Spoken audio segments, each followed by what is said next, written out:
ouvir a voz do Salvador.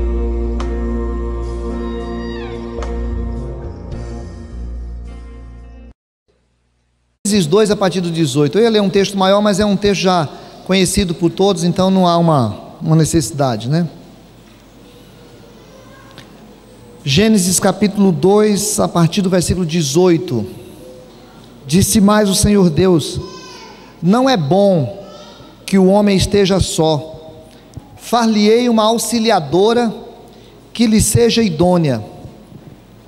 Havendo, pois, o Senhor Deus formado da terra todos os animais do campo e todas as aves do céu, trouxe-os ao homem para ver como estes lhe chamaria, e o nome que o homem desse a todos os seres viventes, esse seria o nome deles. Deu nome o homem a todos os animais domésticos, às aves dos céus e a todos os animais selváticos. Para o homem, todavia, não se achava uma auxiliadora que lhe fosse idônea. Então o Senhor Deus fez cair pesado sono sobre o homem, e este adormeceu. Tomou uma de suas costelas e fechou o lugar com carne. E a costela que o Senhor Deus tomara ao homem, transformou-a numa mulher e lhe a trouxe. E disse o homem: esta afinal é osso dos meus ossos e carne da minha carne. Chamar-se-á varoa, porquanto do varão foi tomado. Por isso deixa o homem pai e mãe e se une à sua mulher, tornando-se os dois uma só carne. Ora, um e outro, o homem e sua mulher, estavam nus e não se envergonharam. Vou convidar você também para ler na outra narrativa da criação, do capítulo 1, versículo 27, diz assim: criou Deus, pois, o homem à sua imagem, a imagem de Deus o criou, homem e mulher os criou. E Deus os abençoou e lhes disse: sede fecundos, multiplicai-vos e enchei a terra e sujeitai-a. Até aqui. Hoje como eu sou ligado à emoção, né? Eu sou ligado às coisas da emoção. Eu fiquei agora à tarde assistindo algumas coisas desses dias relativos, quando é dia dos pais, dia das mães, e vi algumas histórias, dessas histórias que acabam mexendo com o coração da gente, né? Vi o nascimento de uma criança ao vivo, passou lá o parto, e aquela criança, na hora que ela foi tirada da barriga da mãe, a emoção que a gente experimenta, e nem é pai, nem é tio, nem é parente, nem conhece, obrigado meu irmão, nem conhece, pois é, não conhece a criança, mas a gente entra na emoção, porque é o nascimento de uma vida, sempre um mistério que me encanta, quando eu fico pensando que dentro de uma mulher tem uma outra pessoa, e agora o nascimento sai uma outra pessoa, e a emoção da mãe na hora que é apresentado a criança, acaba fazendo com que a gente se emocione também. Ao mesmo tempo eu vi um pouquinho a história do Paulinho, jogador do Corinthians, né?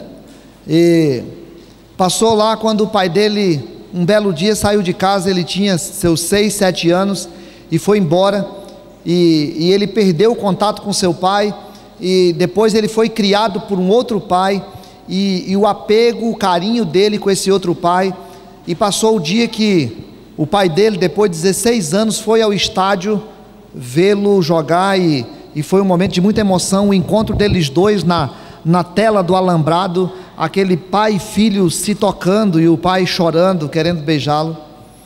E terceiro, uma mulher que, por problemas familiares, ela perdeu o contato com a filha, quando a filha tinha 7 dias, e já há 33 anos nunca mais viu a filha não sabia da mãe, e um programa de televisão acabou criando a condição do encontro delas, o abraço daquelas duas mulheres como alguma coisa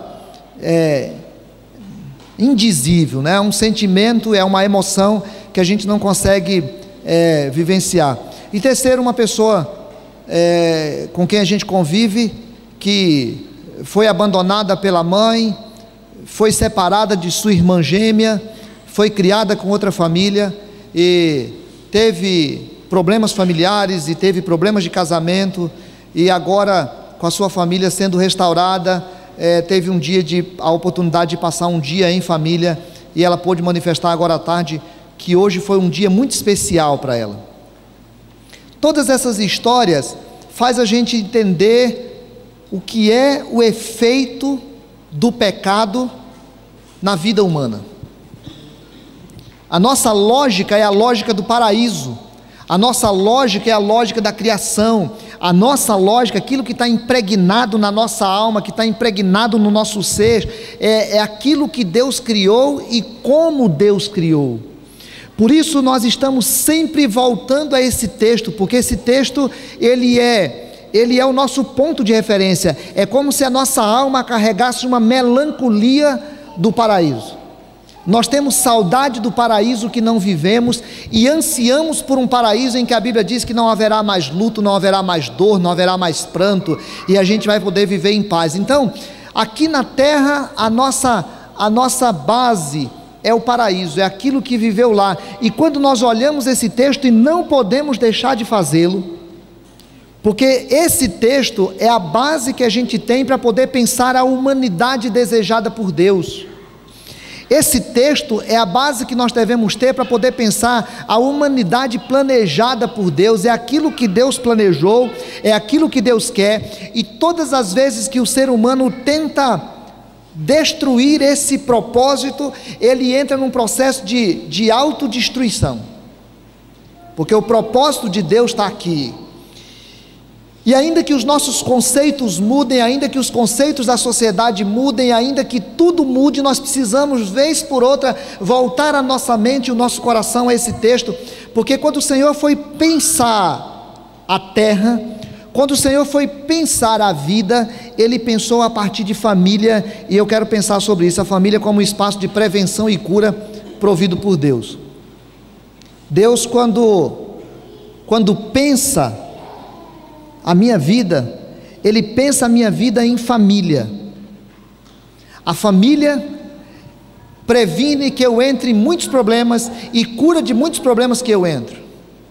A família é esse espaço provido por Deus para que eu possa existir e existir em paz, e existir de forma saudável, e existir de forma que eu faço bem ao outro. Quando a gente olha no texto, primeiro o Senhor apresenta um espaço de dependência. Ele criou o Adão, olhou para o Adão, percebeu o Adão era muito capaz, o Adão era muito bom, o Adão era muito legal, mas a Bíblia diz que Deus deu a ele a função, ele foi lá, fez toda a função, cuidava de tudo, mas faltava algo para ele. O texto diz que faltava uma auxiliadora que lhe fosse idônea.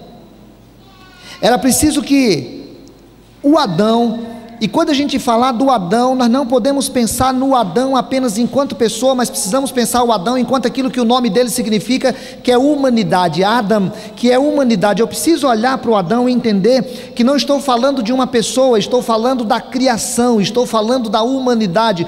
Quando Deus olha para a humanidade, Ele diz: não é bom que o homem esteja sozinho. Às vezes nós temos uma tendência de erotizar todo esse texto e pensar que nós estamos falando sempre da relação homem-mulher, mas é preciso que a gente entenda que Deus está falando muito mais do que da relação homem-mulher. Ele está falando da relação gente com gente. Não era bom ter um ser criado autônomo, capaz, suficiente, um ser que estivesse na terra com um poder tamanho sobre si mesmo, que ele não precisasse de mais ninguém. E aí Deus então, a Bíblia diz que Deus fez cair pesado sono sobre o homem, este adormeceu, tomou um de suas costelas e fechou o lugar com carne, e a costela que o Senhor Deus tomara ao homem, transformou numa mulher e lhe a trouxe. Adão agora precisava olhar para aquela mulher e entender aquilo que a Bíblia pontua, e que eu continuo achando que nós não conseguimos entender, ou talvez eu não consiga entender, ou não consiga expressar tudo o que significava aquilo. Olhar ali uma outra pessoa, era a primeira vez na vida que Adão viu outra pessoa. Mas não era uma outra pessoa que foi criado da terra, era uma outra pessoa que foi criada dele. Nunca Eva poderia achar que ela poderia ser independente. Nunca Eva poderia sentir que ela podia fazer aquilo que era da sua própria vontade, do seu próprio desejo, porque ela era dependente. A família é um espaço onde um dependente do outro, e a Eva precisava entender que ela era uma continuação do Adão, ela era um pedaço do Adão. Mas o Adão também não poderia se olhar como independente, porque agora tinha um pedaço dele nela.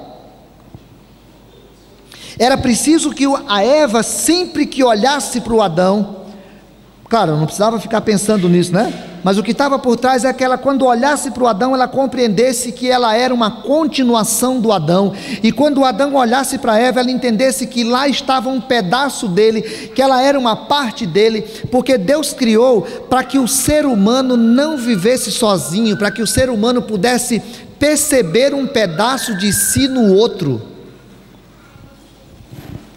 E o versículo 27 e 28 que nós lemos do capítulo 1 diz que quando Deus criou o homem depois e a mulher, depois falou para eles: sede fecundos e multiplicai.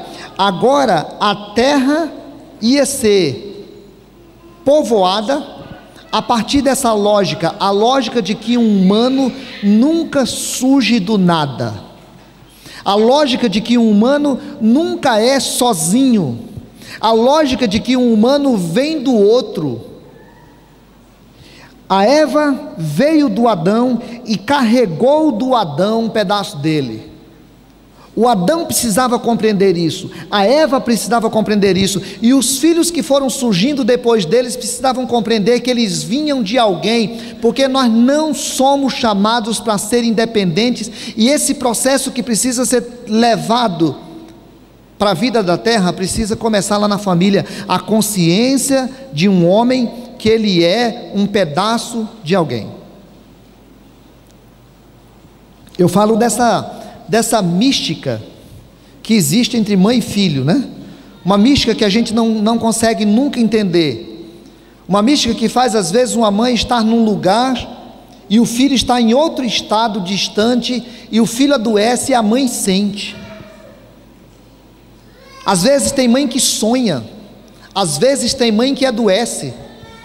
Uma vez eu liguei, manhãzinha, acordei angustiado, sonhei com a minha mãe sangrando pelo corpo todo, e aí peguei o telefone. Naquela época aqui a gente não tinha telefone em todo lugar, né? Então tinha que ir lá na casa de Josafá, para ligar, e liguei para minha mãe, e minha mãe preocupada, eu liguei, e falei: mãe, o que aconteceu com a senhora?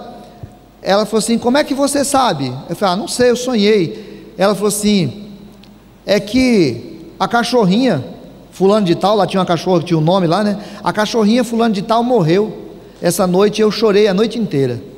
A cachorrinha morreu, a minha mãe sentiu, e eu que estava lá a 2.500 quilômetros de distância, estava sentindo aqui a dor da minha mãe.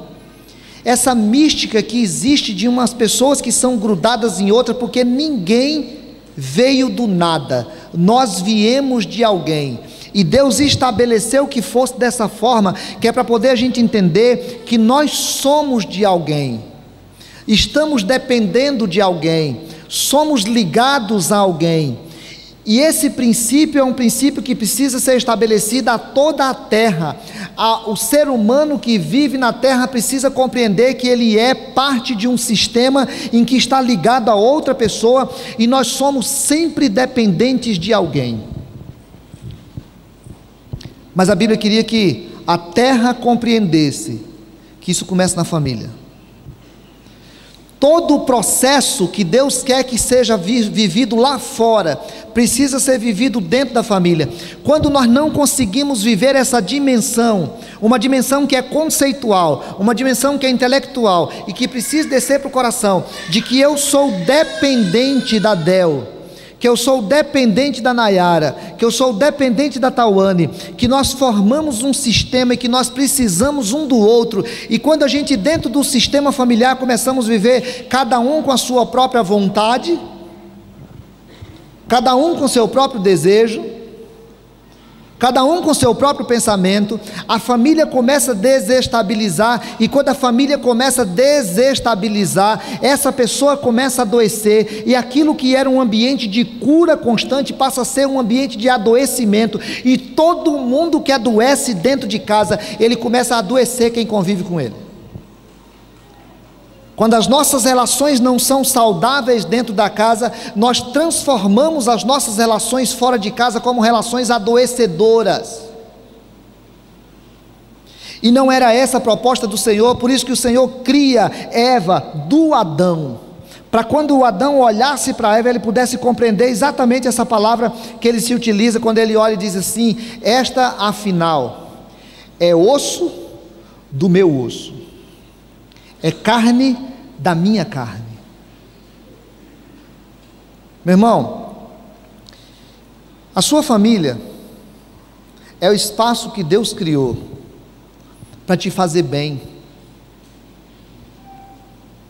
Se você estiver se sentindo independente para alguma coisa, se você estiver se sentindo autônomo para alguma coisa, se você estiver sentindo que pode viver separado para alguma coisa, cuidado, porque não é essa a proposta do Senhor para a humanidade. Isso não é uma proposta do Senhor para a humanidade, não pode ser uma proposta para a minha família, para a tua família.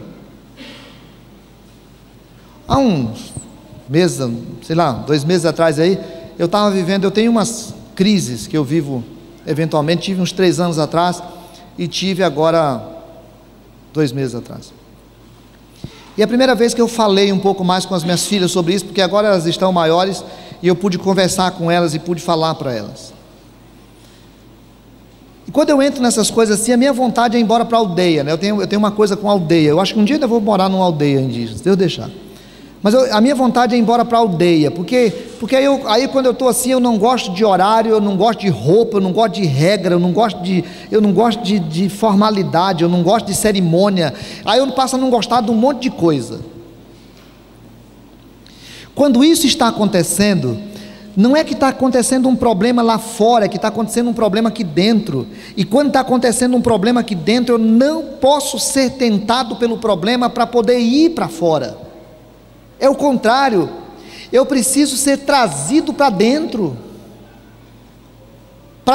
da relação com a esposa, para dentro da relação com os filhos, porque a casa é o lugar curador providenciado por Deus, porque é o espaço em que nós somos feitos como pedaços do outro.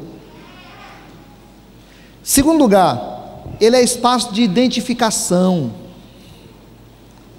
ele é espaço de dependência, mas é espaço de identificação. O texto na sequência diz que quando ele olhou para ela, ele diz assim: esta afinal é, e ela vai se chamar varoa, porque foi tirado do varão. Em inglês a palavra é um pedacinho, né? Woman, o man. Em português fica homem e mulher, não fica parecendo muito, mas em hebraico se parece bem, é só uma mudançazinha de uma letra que tem do hebraico. Ela não vai poder se chamar outra coisa, porque ela é um pedaço de mim. Quando eu olho para essa mulher diante de mim, que eu nunca vi algo igual. Às vezes alguém fala assim: ela era linda. Não, eu não sei se ela era linda, eu só sei que ela era a mais linda. Ele nunca tinha visto mulher mais bonita na vida, ele nunca tinha visto mulher melhor, ele nunca tinha visto alguém. Quando ele olhou para Eva, ele viu alguém. Quando ele viu alguém pela primeira vez, ele entendeu que era um humano, porque um humano só se percebe quanto humano quando percebe outro. O humano se identifica com o outro, é o humano que faz a gente se sentir humano. Deus nos criou assim, irmãos. Deus fez com que eu me percebesse em você. Quando eu te olho, eu me percebo. Quando eu vejo o outro, eu vejo a mim. Quando Deus quis se identificar com o homem, Ele que era espírito, Ele que é espírito, o Deus que é transcendental, o Deus que está além da racionalidade, o Deus que está além da humanidade, quando Ele quis se identificar com você, Ele resolveu humanizar-se, e o Verbo se fez carne, e habitou entre nós, e vimos a sua glória. A humanização do Deus eterno foi exatamente em se tornar um humano, e Jesus Cristo veio e viveu 100% como humano, com exceção do pecado. Quando alguém quiser pensar em Deus, pense em Jesus. Quando alguém quiser pensar num homem perfeito, pense em Jesus. Porque Deus se identificou de tal maneira com a humanidade que humanizou-se. Portanto, quando eu olho cada humano, eu preciso aprender a perceber que naquele humano tem tudo de humanidade que tem em mim. Eu nunca vou poder olhar para qualquer humano e imaginar que aquele humano é menos humano que eu. Ao contrário, quando eu vir qualquer humano,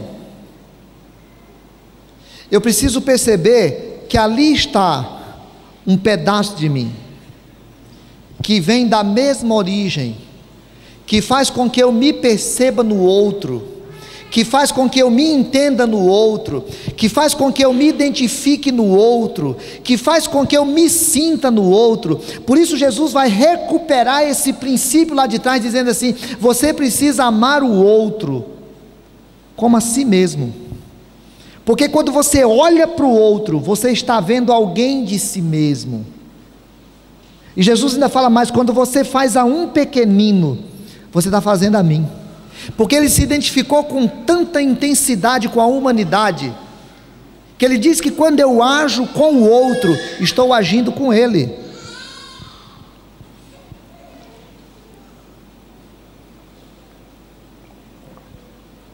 Irmão, nós adoecemos no contato com o humano. O humano tem alto poder de adoecer outro. A maioria das nossas dores, a maioria das nossas doenças, a maioria dos nossos problemas, elas são resultados dos nossos relacionamentos.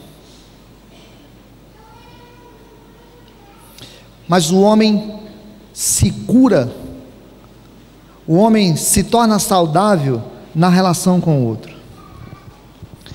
É preciso que a gente aprenda a olhar o outro e perceber que o outro é pedaço de nós mesmos.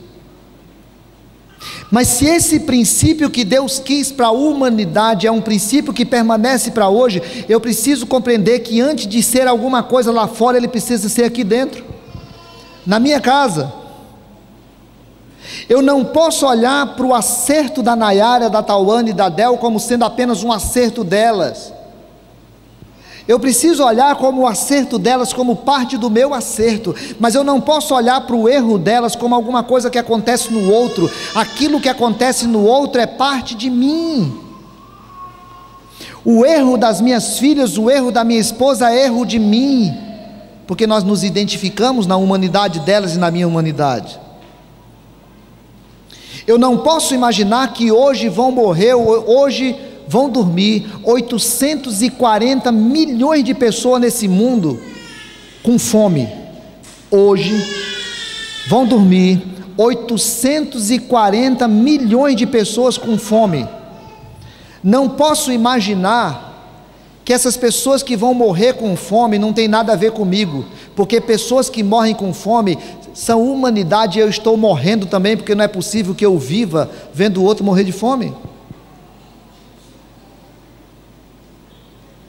Segunda-feira eu fui assistir o relatório sobre a violência no campo, aqui em Rondônia, e uma mocinha lá de Cacoal, jovem, não sei o nome dela, a menina falou assim, que a gente precisa lutar para libertar os trabalhadores escravos.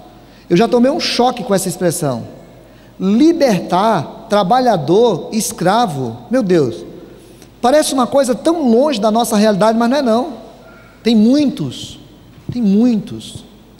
Muitas pessoas que estão trabalhando escravizadas e gostariam de sair daquele lugar e não pode porque não tem dinheiro para pagar a conta que lhes foi feita. E a mocinha disse assim, nunca mais vou esquecer, porque a mocinha disse assim: quando nós libertarmos um trabalhador escravo, nós estamos libertando a humanidade, porque no dia que nós ainda tivermos um trabalhador escravo, nós ainda temos uma humanidade escravizada. Eu preciso aprender a me identificar com a realidade do outro, e eu não vou aprender a fazer isso lá fora se não começar dentro da minha casa. Então, família é espaço de dependência, família é espaço de identificação, e por último, família é espaço de ligação íntima, de ligação pessoal. O escritor do Gênesis, ele vai narrando aqui, narra sobre essa ligação, sobre essa dependência, e diz assim: por isso, ou seja, porque aconteceu dessa forma com o Adão e com a Eva, deixa o homem, pai e mãe. O Senhor tem um projeto, deixa o homem pai e mãe e une-se a sua mulher, e se une à sua mulher, tornando-se os dois uma só carne. Hoje eu estava conversando com o Carlinhos, né?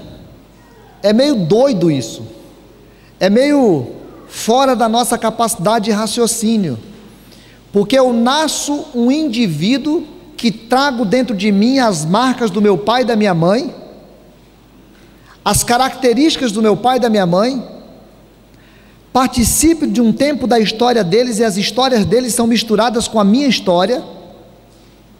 Vou embora de casa e fico sonhando com a minha mãe chorando por causa da cachorra que morreu. Me torno um indivíduo. Sou criado numa cultura que diz que eu tenho que ser autônomo e não dependente, mas a Bíblia diz que eu tenho que ser dependente. Sou criado numa cultura que diz que o problema teu é problema teu, e o problema meu é problema meu, mas a Bíblia me ensina que o outro é pedaço de mim. E agora me caso com alguém, e eu poderia dizer: bom, mas agora eu sou independente dos meus pais, porque Adel não é pedaço de mim. Mas a Bíblia diz que o casamento é exatamente fazer um pacto diante de Deus, do Criador, em que um agora é pedaço do outro. Quando nós nos unimos, nós nos tornamos pedaço do outro, nós voltamos à situação do paraíso, e agora nós estamos ligados um ao outro, a ponto da Bíblia dizer que nós agora somos uma só carne. E toda essa mística, toda essa dimensão, toda essa coisa grandiosa que tinha entre o Adão e a Eva, agora existe entre eu e Adel. E a Nayara e a Tawane nascem como pedaços de nós. Por isso a Bíblia diz que essa união, ela é inquebrável. Por isso a Bíblia trabalha com o princípio de que essas duas pessoas, quando se unem, elas precisam olhar uma para a outra e precisam compreender que são dependentes uma da outra, que são emocionalmente ligadas uma à outra, mas que elas agora têm uma ligação mística, e que eu preciso olhar para ela como um pedaço de mim.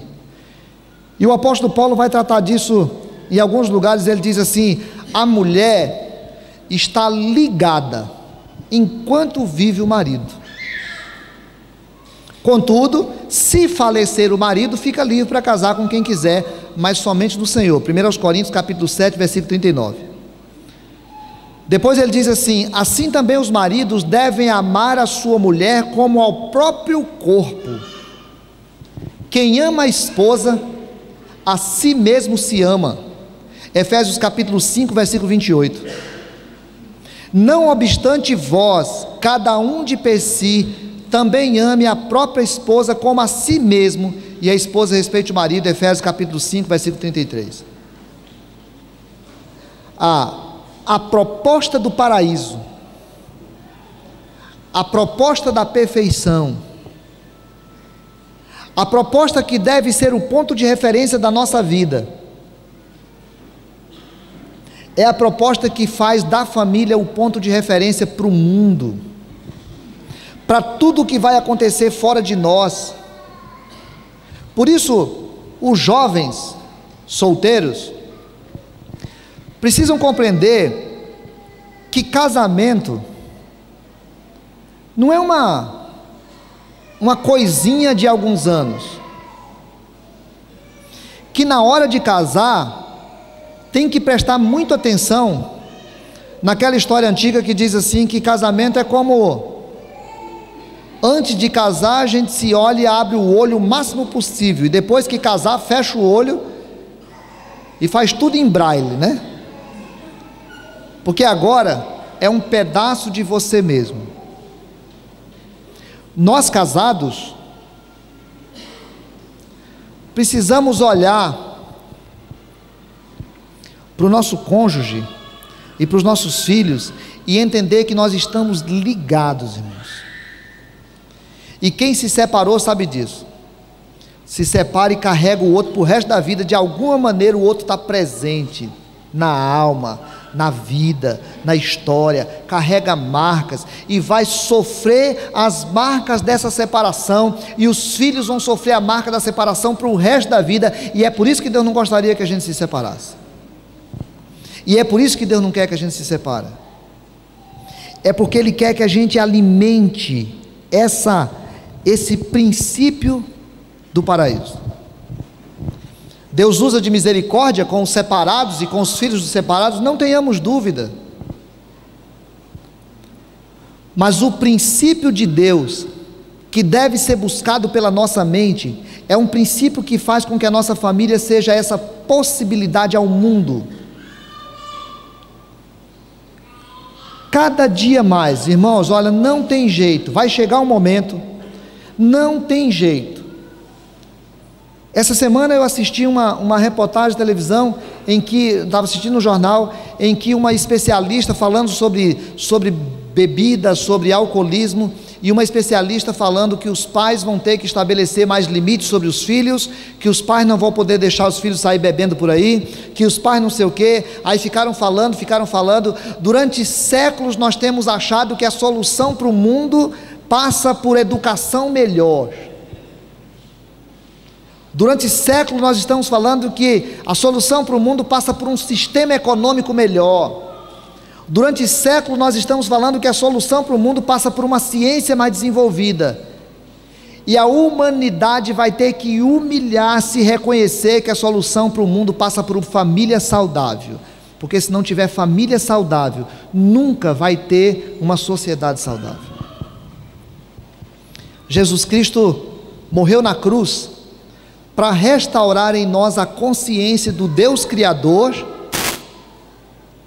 e de uma família que tem como referência a criação do Gênesis. Homem e mulher, macho e fêmea, que unem-se e tornam-se os dois dependentes um do outro, que se identificam no outro, que estão ligados ao outro, que geram filhos na mesma condição e que vão formar outras famílias na mesma condição.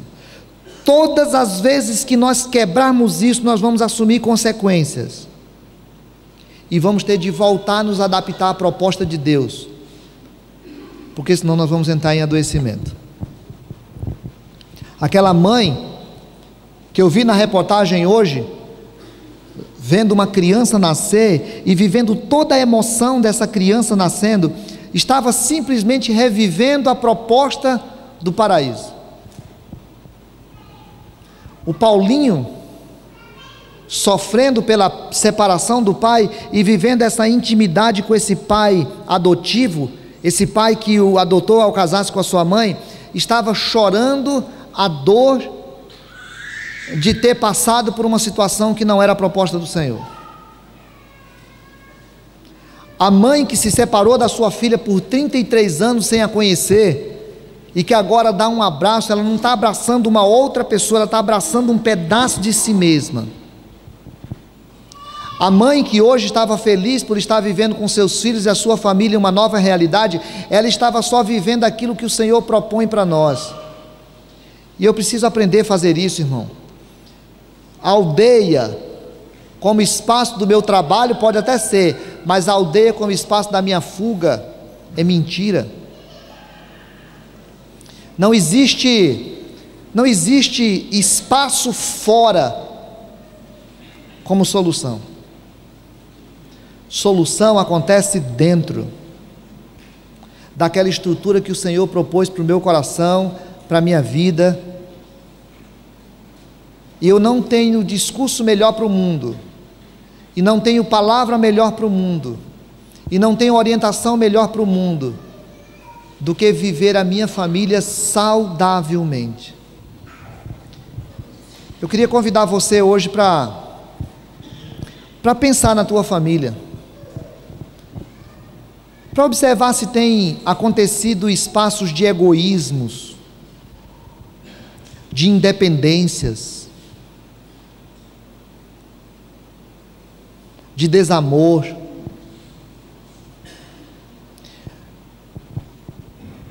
de contatos superficiais. Família não é espaço para contatos superficiais. Contatos superficiais a gente tem na rua, quando a gente passa com alguém e fala: e aí fulano, tudo bem? A pessoa fala: tudo bem. Família não. Família é o espaço que Deus deu para a gente poder ter carinho, amor, para a gente ter saudade de casa. Você está construindo uma família? Você está vivendo uma família? Você está experimentando uma família?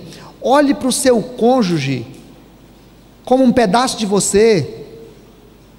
Às vezes um pedaço que está meio, né? Um pedaço, cara. Eu estou com um problema nesse braço aqui, está tendo umas dores aqui. Se eu aperto o braço assim, dói. Se eu cumprimento uma pessoa direito, dói. Mas é meu braço. Se tu não quiser lavar o teu, não lava, mas o meu eu vou lavar. Se tu não quiser levar o teu lá no hospital, não leva, mas o meu eu vou ter que levar, porque é meu. Eu preciso aprender a cuidar do que é meu. Eu preciso restaurar na minha casa aquilo que Deus propôs lá e que Deus propõe lá. Tem perdão precisando ser ministrado dentro de casa? Tem mágoas atrapalhando a convivência da casa? Tem desatenção como parte da estrutura da casa? Tem distância estabelecida, morando todo mundo junto? Esse é um tempo que Deus faz a gente refletir o que é família. E mais, a igreja, Deus dá a responsabilidade lá em Efésios capítulo 3, 4, 5.